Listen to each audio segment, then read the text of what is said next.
こんにちは。今日は、ある金曜日で、仕事が終わってで家でちょっといろいろ家事とかして、今5時前ぐらいですかねの時間です。金曜日終わると本当に気持ちが爽快ですね。今めっちゃ気持ちがいいです。今日はですね、夕方友達と会うんですけど、それまでの間今ちょっと時間があるのでまた散歩とか、語ったりとかして最近の報告とかもしようかなと思います。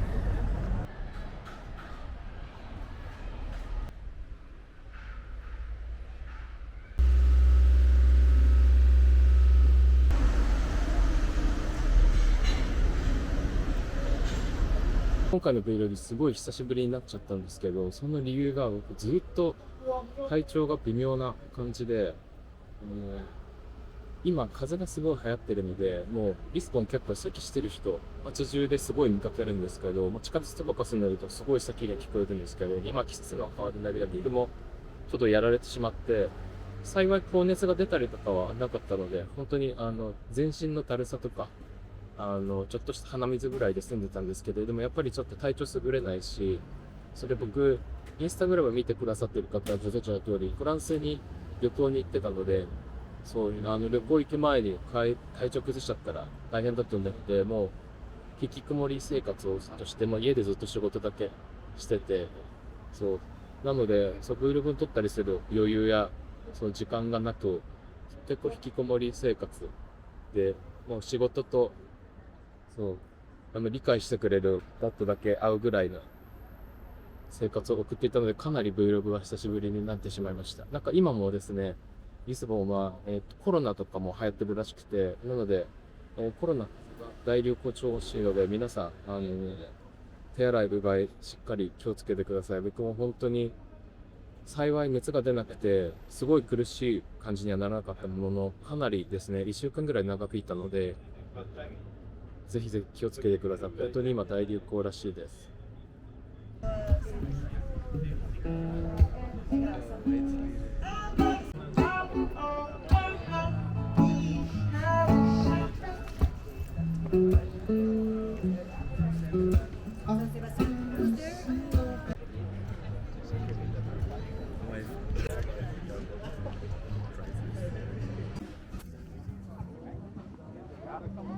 夕焼けの時間になって人がすごい激混みになりました。とっても綺麗です。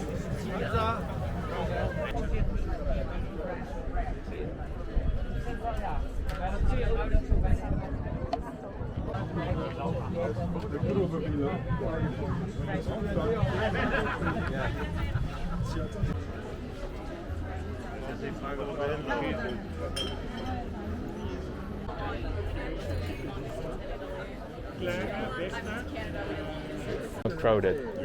no touristy. The second one was the most crowded. Yeah.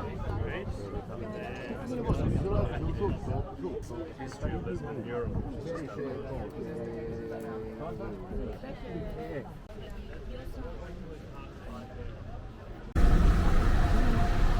No problem.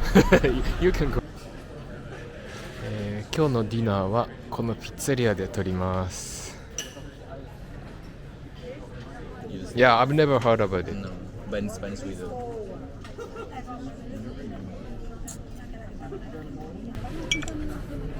Buen provecho. Good? Perfect. So nice.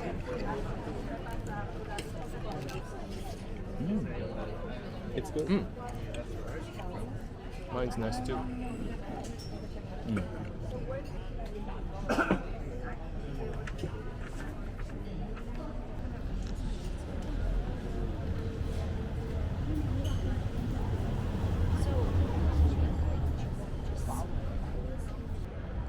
ディナー食べて、でその後リバーサイドをカイスドソドレの方まで、友達と散歩して、で友達見届けて今リスボンのまた中心に戻ってきたところです。僕今から歩いて家に帰るんですけど、今ここ以前も紹介したことのあるさらし台の広場のとこにいます。シティホールの前ですね。とても楽しい夜でした。いろいろ今日はミラドール巡りもして食事もして、リフレッシュできました。久々のリスボン楽しめていい夜でした。じゃあおやすみなさい。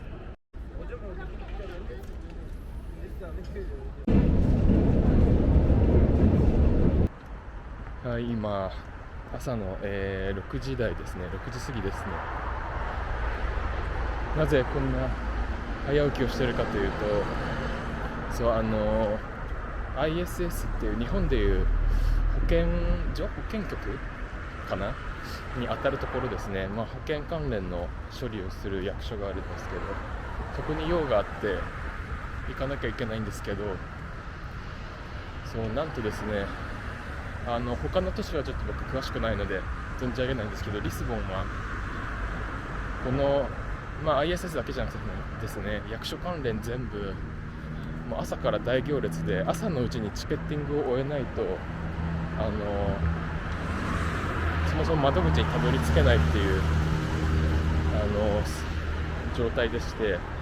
僕も近所にあるんですけど、別の役所が。ただそこがリスボンの中で一番ぐらいに混んでるところって言われていて、そこは朝の5時ぐらいにも行かないとチケットが全部なくなっちゃうんですよ。で、僕の場合は朝の5時台ですねは基本的に日本時間で一番ピーク時間なので、基本毎日ミーティングをオンラインでしているので、どうしてもその時間に並ぶことが 100% 不可能なので、家の近くの役所に来れず、丸ビラの役所がいいよって事務員さんが教えてくださったので、丸ビラだったらですね、7時台でもチケットが取れる可能性が高いっていうことだったので、今日地下鉄に乗って丸ビラの方の役所まで来てるところです。でもチケット取れるか分かりません。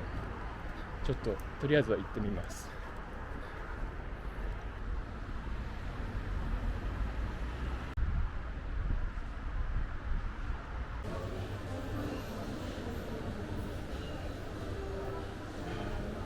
手続き終わりました。この丸ビラの、役所がショッピングモールの中にあって、モール自体が7時半に開くんですよ。で、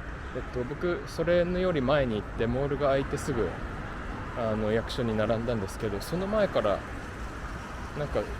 モールの中に入る方法があるっぽくて、もう着いた時点で15人ぐらい並んでました。なのでちょっと他に入る方法あったらもう少し早く並べたっぽかったんですが、それでも一応ですね、開店1時間半前に行って15番目ぐらいだったので、9時に開いて、でそこから40分ぐらい待ち時間あってっていう感じで、そうこう2時間ちょっとぐらいで、一応自分の番が来ました。サルダーニャだと朝の6時までに行かないとチケットもらえないので、やっぱちょっと丸ビラ来てよかったです。ちょっと僕もこの役所事情はもうちょっと詳しく勉強する必要がありますが、ポルトガル全体的にやっぱこの役所周りですね、僕が最初に移住した時の移民局とかもそうなんですけど、人が本当に足りてないので、窓口自体はすごいいっぱいあって、作りも大きいんですけど、窓口が半分ぐらいしかスタッフさん埋まってないんですよね。なのでなかなかこう来るお客様をさばききれず、このチケットも結局みんな取り合いになってしまっていう悪循環になってるっぽいですね。なんでどこの役所行っても結構待ち時間がすごかったり、朝行列でチケッティングしないといけないので、ちょっとこれはもしかしたら人によってはストレスかもしれないですね。僕もちょっと仕事休まないといけないので嫌だなと思いつつも、これぐらいの苦労は仕方ないでしょう。この国にいさせてもらってるので、自分の場合はこんなことで文句は言えないですが、より僕より忙しい人にとってはちょっと難しい背景になるかなとは思います。用も済んだので今から、定女川の方に向かって散歩していこうと思います。今日あいにく天気が悪いので景色はあんまり綺麗じゃないんですが、そうせっかく役所用に、休みを取ってるので休み有効活用ということで散歩をします。ちょっと晴れてきました。綺麗ですね。リバーサイドまで歩いてきました。そうもう10月後半に入って最近は曇りとか小雨の日が結構出てきましたね。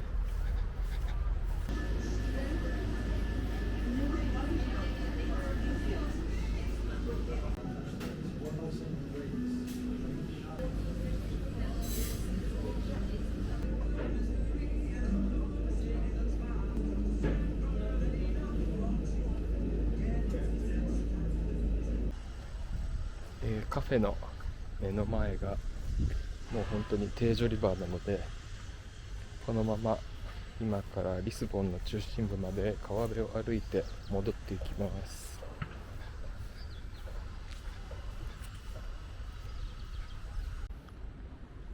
曇ってますがバスコダガマブリッジ見えますね。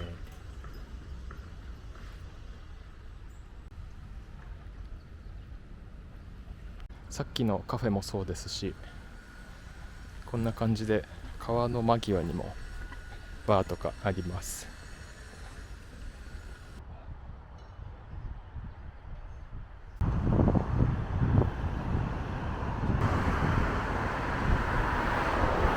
中心部に戻ってきました。どんぐらいだろう、1時間ぐらいですかね。ゆっくり歩いてすごいいいリフレッシュでしたが、また曇り空が戻ってきちゃいました。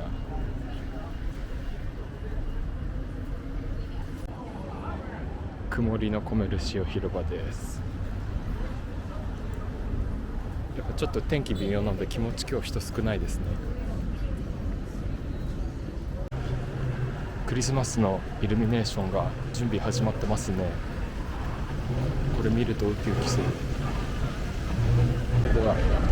帰宅をしようと思うので家に向かって歩いていきます。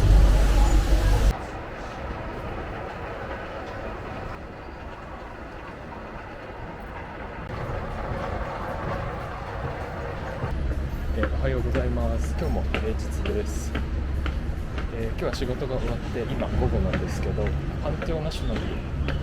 かっていきます。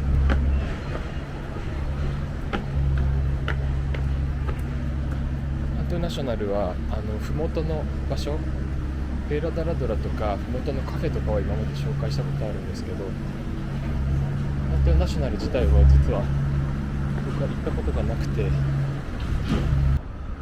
今日はちょっと中に入ろうかなと思います。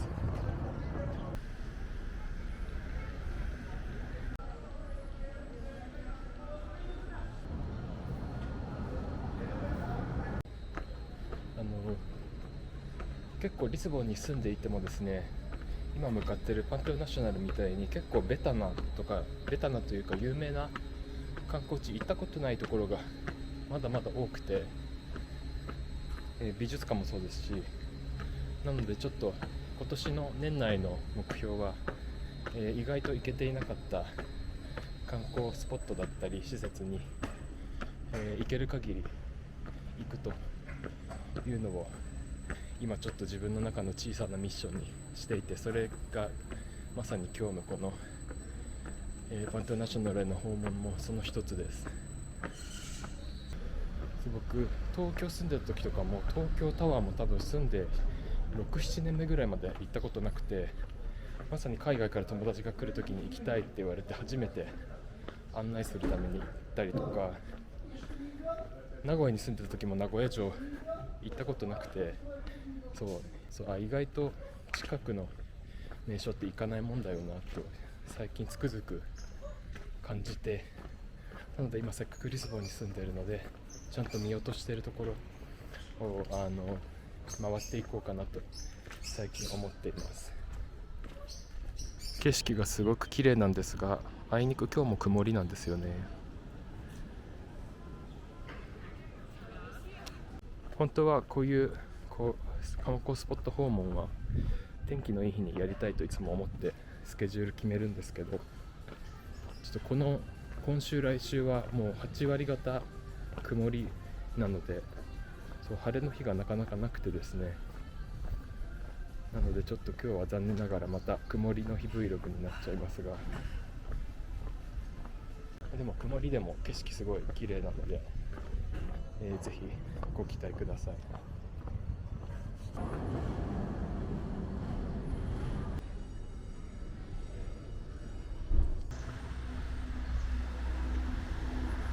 はい、見えてきましたね。やっぱ何度見てもこの定所川沿いのこの坂の景色綺麗ですね。すごい心が癒されます。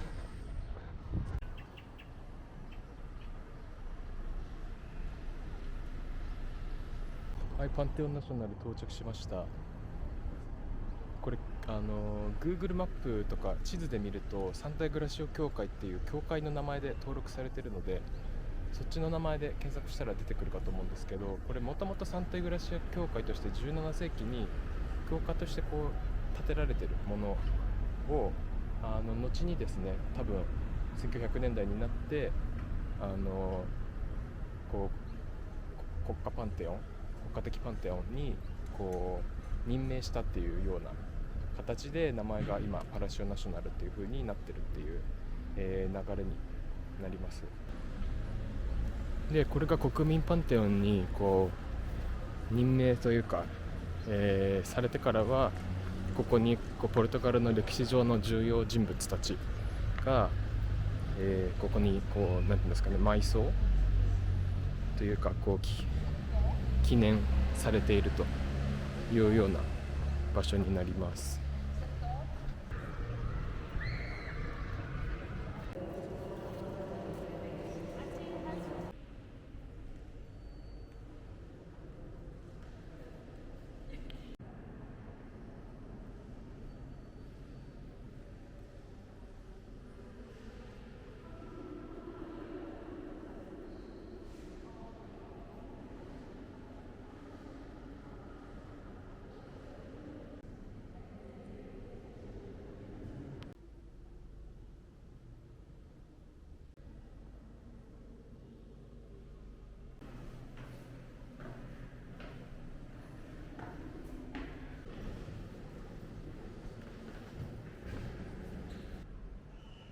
上から見下ろすとめちゃくちゃ美しいです。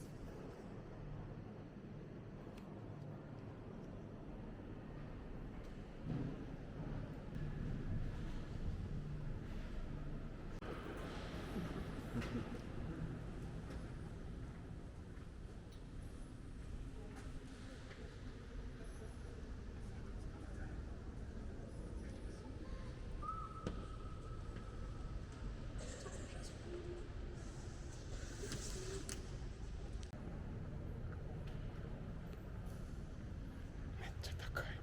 ちょっと怖い。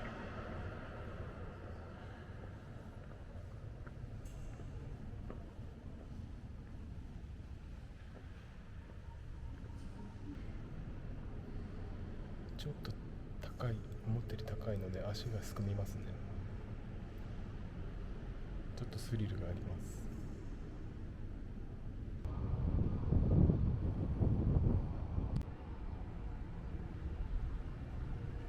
屋上です。すんごい綺麗です。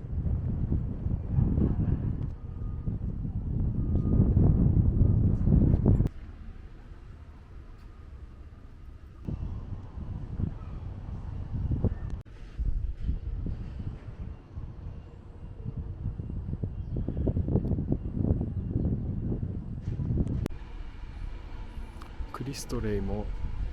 April 25th の橋も全部ここから見渡せますね。すごい絶景。曇りだけどすごい綺麗です。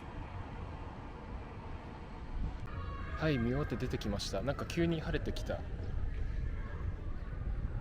残念、テラスにいる時にこの晴れの空だったらもっと綺麗だったと思うんですが、それで先ほど映像でお見せしている通り、こここにはバスコ・ダ・ガマとかファードシンガーのアマリア・ロドリゲスとか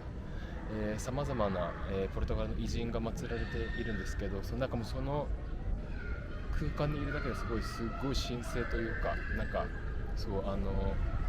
特別な気分になる不思議な感覚になりました。で建物自体はもう見てわかる通りすごい美しいんですけど、やっぱりこの屋上に登ってみるテージョ川沿いの景色とかアルファーマの古い街並みすごい綺麗なので、展示されているものだったりだとか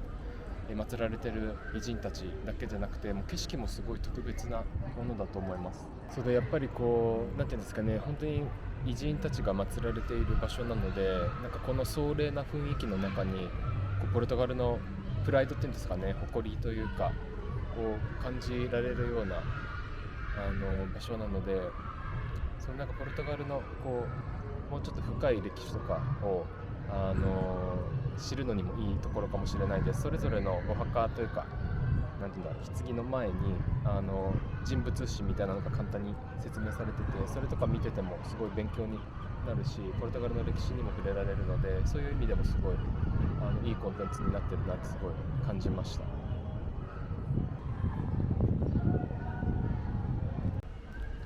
そう、すごい特別な時間を過ごせました。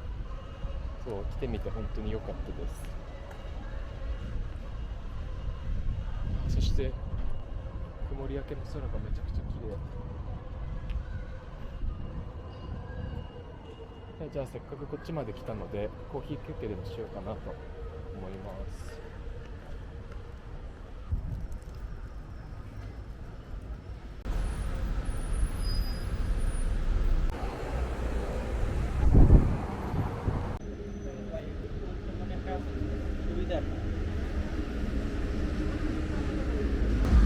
さっきのナショ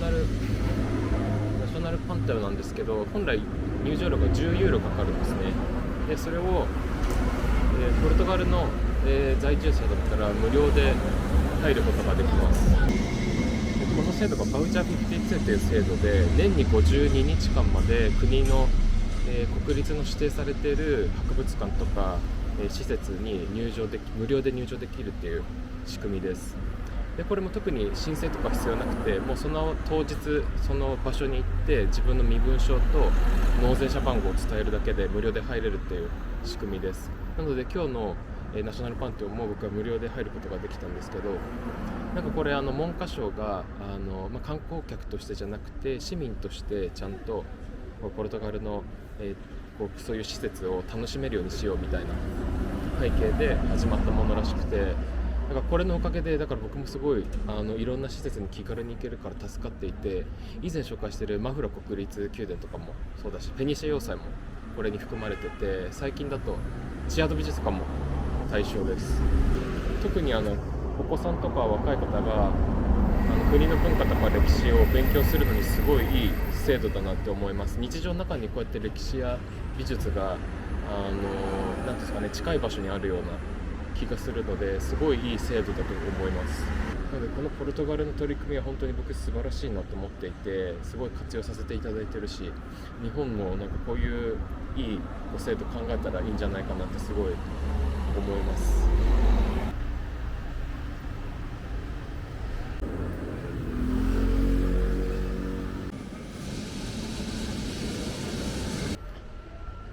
はい、では、